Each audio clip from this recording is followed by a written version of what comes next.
ஓம் முருகா போற்றி, கந்தா போற்றி, கடம்பா போற்றி, கதிர்வேலா போற்றி, அறுவடை வீடு கொண்ட முருகப்பெருமானே போற்றி போற்றி. என் செல்ல குழந்தையே, இன்று இரவு தூங்கும் முன் இதை 6 முறை சொல். நாளை கார்த்திகையில் ஒரு திருப்பம் கிடைக்கும். கேள் என் செல்லமே, ஆனந்த கண்ணீர் விடுவாய். வாழ்க்கையில் ஒவ்வொரு மனிதனுக்கும் மன அமைதி என்பது அவசியம் தேவைதானே. மன அமைதி இல்லை என்றால் ஒரு வெறுப்புடனும் மனவியாதியுடனும் திருப்தியே இல்லாமலும் ஏமாற்றத்துடனும் கவலைகளுடனும் வாழ வேண்டிய நிர்பந்தம் ஏற்பட்டுவிடும். ஒருவன் பயத்துடனும் பொறாமையுடனும் கவலைகளில் இருந்து விடுபட முடியாமல் வாழ்வதற்கும் இந்த மனமே முக்கிய காரணமாகிறது. இவைகள் அனைத்தும் வாழ்க்கையிலும் தொழிலிலும் வேலை செய்யும் இடத்திலும் பின் கோபமாகவும் தவறான முடிவு எடுப்பதற்கு காரணமாகவும் மாறுகின்றது. ஆகவே உறுதியான மனம், நிலையான மனம் இல்லை என்றால் இது போன்ற மனம் சார்ந்த பிரச்சனைகள் உருவாக ஏதுவாக இருக்கிறது. ஆகையால் முருகா, எனக்கு மட்டும் ஏன் இப்படி நடக்கின்றது என்று விதியை நொந்து கொண்டு இருக்காமல், எனக்கு ஏதோ சொல்லித் தருகின்றது என்னுடைய விதி, அது என்னவென்று நாம் பார்ப்போம் என்று நேர்மறையாக அணுகினால் உனக்கான வெற்றி நிச்சயம். ஆகவே அனைத்து தவறுகளையும் செய்துவிட்டு ஒருவன் எல்லாமே விதி என்று நினைப்பதே அவனுடைய இயல்பாக இருக்கிறது. உன்னை உன் கட்டுப்பாட்டிற்குள் வைத்துக்கொள். மற்றவர்கள் நம் எண்ணப்படி நடக்க வேண்டும் என்று நினைக்க வேண்டாம். இளமையான வயதில் நமக்கு வசதி வாய்ப்பு இல்லை என்று வருத்தப்பட்டோம். ஆனால் மகிழ்ச்சியாக மனக்கவலை இல்லாமல் வாழ்ந்தோம். இன்று வசதி வாய்ப்பு கிடைத்த பிறகு மகிழ்ச்சி காணாமல் போய்விட்டது. ஒவ்வொரு உறவிலும் ஒருவருக்கு ஒருவர் மரியாதையாகவும் நம்பிக்கையுடன் நடந்து கொண்டால் உறவில் விரிசல் வராது. இன்பமும் வேண்டாம், துன்பமும் வேண்டாம், மன அமைதி மட்டுமே வேண்டும் என்று தொடர்ந்து இந்த முருகப்பெருமானிடம் பிரார்த்தனை செய். உன் மனமும் வாழ்க்கையும் பொருள் அறிய தொடங்கிவிடும் என் செல்லமே. அதே போலத்தான் முருகா, உன்னை நம்பித்தான் ஒவ்வொரு நாளும் ஓடுகிறது என்று நீ கூறியது கேட்கிறது. அதே நம்பிக்கையுடன் மட்டுமே இரு. இன்னும் சில நாட்களில் நீ விரும்பிய ஒன்று உன்னை தேடி வரும். பிறகு என்னுடைய ஆலயம் வந்து எனக்கு நன்றி சொல்ல ஓடோடி வருவாய். வாழ்க்கையில் நீ பயணிக்கும் ஒவ்வொரு நாளும் ஒவ்வொரு பக்கங்கள்.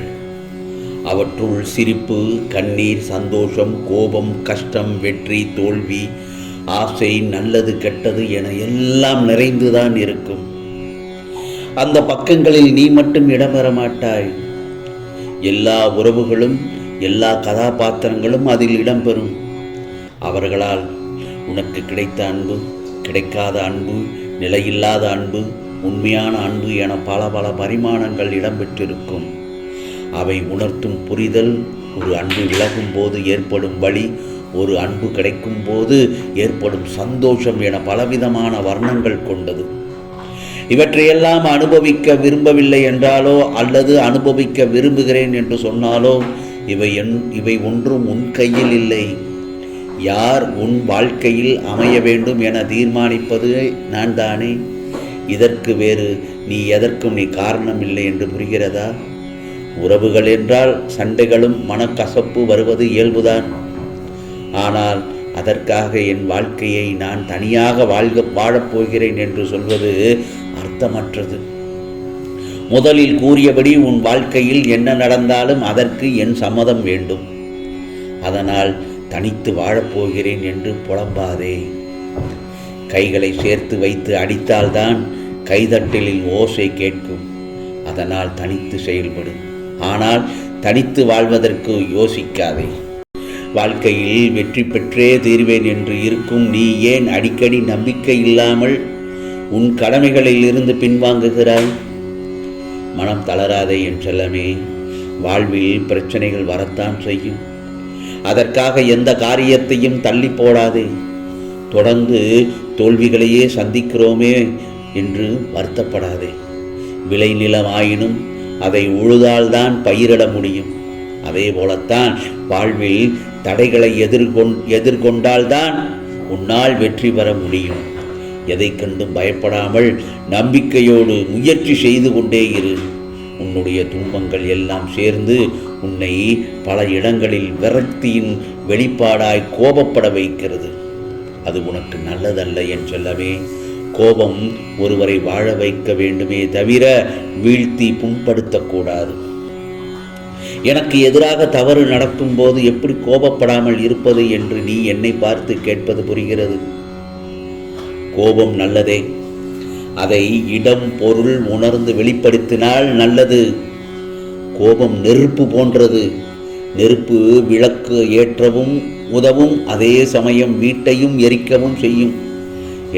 எனவே கோபப்படுவதற்கு முன் ஒரு நிமிடம் நிதானமாக நன்கு யோசித்து செயல்படு. நான் சொல்வது என்னவென்றால், அவசரப்பட்டு வார்த்தைகளை கொட்டிவிடாதே. உன்னை நேசிக்கும் உள்ளங்கள் மீது என்றும் கோபப்படாதே. ஒன்றை மட்டும் புரிந்து கொள் என் செல்லமே. வாழ்க்கையில் சாதிக்க வெற்றி பெற வேணும் நம்பிக்கையும் ஊக்கமும் தான் அவசியம். அது இருந்தால் கல்வி அறிவோ பொருளாதாரமோ இல்லாதவனும் கூட முன்னேறுவதும் வெற்றி பெறுவதும் உறுதி. நீ எல்லா செல்வ வளங்களையும் பெற்று சீரும் சிறப்புமாய் வாழ்வாய். கவலைப்படாதே. வாழ்க்கையில் கஷ்டங்களையே நினைத்து நினைத்து எவ்வளவு நாள் இப்படியே அவற்றிலேயே தேங்கி நிற்கப் போகிறாய்? அவற்றை விட்டுவிடு. புத்துணர்ச்சியுடன் வாழ கற்றுக்கொள். செய்யும் காரியங்களை பிடித்து மகிழ்வோடு செய். அதற்கான பலன் நிச்சயமாக உன்னை தேடி வரும். இந்த முருகப்பெருமான் உன் கைப்பிடித்து உன் பாதையில் உன்னுடன் தானே இருக்கிறேன். தோல்விகள் உனக்கு நேருகிறது என்றால் அது உன்னை வீழ்த்த அல்ல, உன்னை உயரத்தில் சேர்க்க. வாழ்க்கையில் கிடைக்கும் கிடைக்காத அனைத்திற்கும் காரணம் உண்டு. அவைகள் எல்லாம் உன் நல்லதற்கே. அவற்றுள் நீ அதை புரிந்து கொண்டால் உன் நம்பிக்கை பொறுமை உன்னை வெற்றிக்கு நிச்சயமாக அழைத்துச் செல்லும். அவசரப்பட்டு நீ எடுக்கும் முடிவுகள் தான் உன்னை நிஜ தோல்விக்கு அழைத்துச் செல்லும். தோல்வி என்பது உனக்கு சறுக்கல் தான். ஆம் செல்லமே, நான் மேலே உயர்த்துவேன், வெற்றி பெறுவாய். இது முருகப்பெருமானின் சத்திய வாக்கு.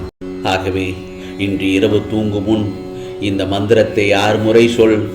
நிச்சயமாக நாளை கார்த்திகையில் ஒரு திருப்பம் கிடைக்கும். அது என்ன மந்திரம் தெரியுமா? இலகுவான மந்திரம்தான். ஓம் முருகா போற்றி, கந்தா போற்றி, கடம்பா போற்றி, கதிர்வேளா போற்றி, அறுவடை வீடு கொண்ட முருகப்பெருமானை போற்றி போற்றி என்று இந்த மந்திரத்தை 6 முறை தூங்குவதற்கு முன் சொல் என் செல்லமே. உனக்கான நல்லதொரு திருப்பம் கிடைக்கும். நிம்மதியாக தூங்கு.